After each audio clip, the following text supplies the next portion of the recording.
The result was cascading bank failures, starving business of credit. Prices were allowed to collapse, rendering debts unmanageable. In their influential monetary history, Milton Friedman and Anna Schwartz laid the blame for this disaster squarely on the doorstep of central banks. Inept central bank policy, more than any other factor, they concluded, was responsible for the economic catastrophe of the 1930s. In 2008, heeding the lessons of this earlier episode, policymakers vowed to do better.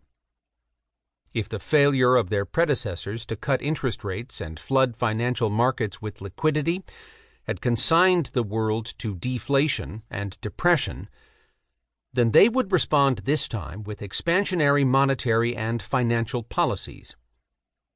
If the failure of their predecessors to stem banking panics had precipitated a financial collapse, then they would deal decisively with the banks. If efforts to balance budgets had worsened the earlier slump, then they would apply fiscal stimulus.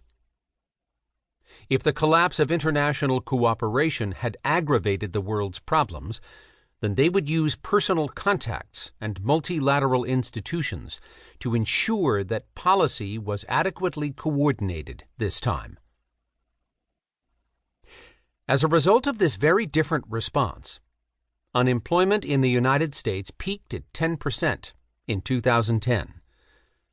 Though this was still disturbingly high, it was far below the catastrophic 25% scaled in the Great Depression. Failed banks numbered in the hundreds, not the thousands. Financial dislocations were widespread, but the complete and utter collapse of financial markets seen in the 1930s was successfully averted. And what was true of the United States was also true of other countries. Every unhappy country is unhappy in its own way, and there were varying degrees of economic unhappiness starting in 2008. But a few ill-starred European countries notwithstanding, that unhappiness did not rise to the level of the 1930s. Because policy was better, the decline in output and unemployment, the social dislocations, and the pain and suffering were less.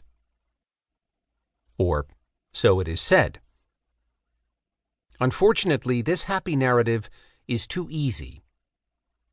It is hard to square with the failure to anticipate the risks. Queen Elizabeth II famously posed the question on a visit to the London School of Economics in 2008. Why did no one see it coming? She asked the assembled experts. 6 months later, a group of eminent economists sent the Queen a letter apologizing for their failure of collective imagination. It is not as if parallels were lacking. The 1920s saw a real estate boom in Florida and in the commercial property markets of the Northeast and north-central regions of the United States, to which early 21st century property booms in the United States, Ireland, and Spain bore a strong family resemblance. There was the sharp increase in stock valuations, reflecting heady expectations of the future profitability of trendy information technology companies.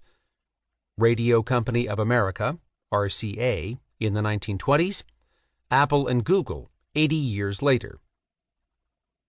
There was the explosive growth of credit fueling property and asset market booms. There was the development of a growing range of what might politely be called dubious practices in the banking and financial system. There was the role of the gold standard after 1925 and the euro system after 1999 in amplifying and transmitting disturbances. Above all, there was the naive belief that policy had tamed the cycle. In the 1920s, it was said that the world had entered a new era of economic stability with the establishment of the Federal Reserve System and independent